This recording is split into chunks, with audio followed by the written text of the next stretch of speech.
In today's video, I'm going to share with you 10 reasons why I feel that first-time ESL teachers fail when they want to teach abroad.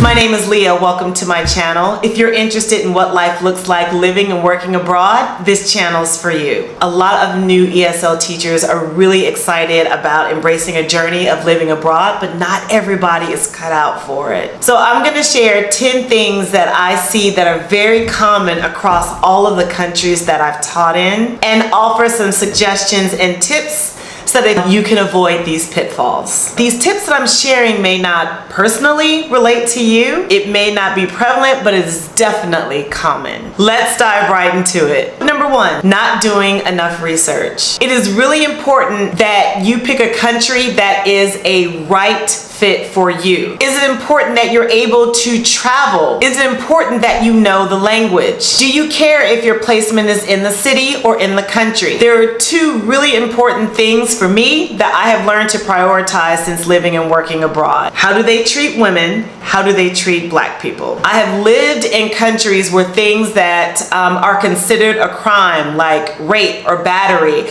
are actually not considered a crime in some of the countries that I've lived in. Those of you that are thinking that you will no longer experience racism because you are leaving the United States, newsflash, racism is everywhere. How you experience it and how you deal with it may be different, but that there are still unfair practices, judgments, and stereotypes that you may be subjected to when you live abroad. If you're not sure if things that are important to you are available in the country that you're looking at, reach out to the expat community. The fastest way that I have found in expat community is looking at the country, expat on Facebook, Taiwan, expat community, Spain, expat community. Number two, one thing that I have commonly seen is people who are suffering from a breakup think that moving abroad is a way to work their ex out of their system, or even setting up a situation where they think that by going abroad, their ex is going to miss them and realize how much they love them and ask them to come back. Just because you're in a different country does not mean that that heartbreak or those problems don't follow you.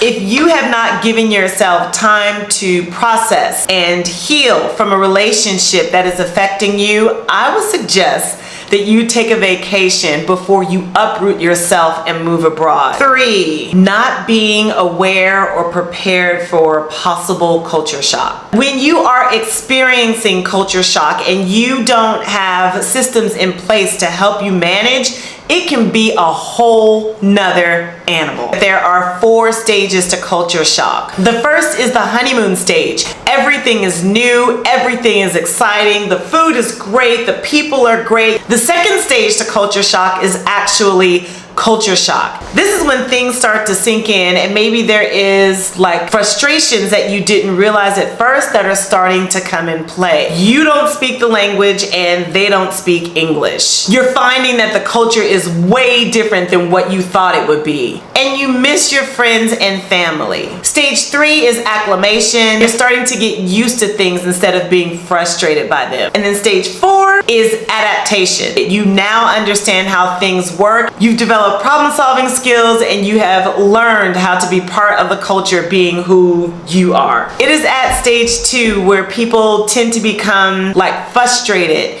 and overwhelmed, and it can oftentimes lead to depression and loneliness. And it's usually at this stage where people tend to go home. Take the time to set a system in place before you arrive. It is more likely that you're gonna hang in there for stages 3 and 4. 4, teachers not being aware of all of their contractual obligations. Parent-teacher meetings, open houses, report cards, English speaking competitions, and creating the midterm and the final exam. Another important thing to really be aware of is vacation and holiday. I am surprised by the number of teachers that assume that they're gonna have 2 weeks off for Christmas or July 4th or Labor Day, when you are living in a country whose history has nothing to do with America. I have 20 vacation days a year but my school allots when I can take my vacation. Number 5, having unrealistic expectations. Assuming that your co-teacher speaks English, or assuming that you're gonna have a co-teacher at all. Making the assumption that because you are the English teacher, that you're entitled to your own classroom. Your norm is not everyone else's norm. I have had to learn to acclimate and allow myself to go with the flow. I hope that you're enjoying the information that I'm sharing with you. If you find it useful, please don't forget to click that like and feel free to share this video. Let's move on to number 6. In addition to checking your expectations, you should also allow yourself a lot of flexibility. Does it make sense for you to call me at 10 o'clock at night to tell me that I'm working Saturday morning? No. But chances are the request that is coming to you has probably come from their higher ups, which has come from their higher ups, which has come from their higher ups. Bitching doesn't solve anything, but it gives you a little bit of insight into how the culture works and what your colleagues may be experiencing. It doesn't mean that you agree, but it does help you understand. Having a little bit of flexibility goes a long way. And on that note, I am gonna play devil's advocate. Setting boundaries in the beginning of your relationship, it's not only important, it's almost vital. If you come in being the gung-ho person that says yes to everything, you are setting yourself up for failure. Here is what's happening when you do that. First of all, you're setting a precedent of what people can expect from you. When you have other circumstances, like you've made new friends, you decide that you want to travel, and now you're having to say no to these things, now you have possibly become the person who is no longer a team player. You've become the person that really doesn't care about your students or your job. Those things that you have said no to are going to be passed down to another teacher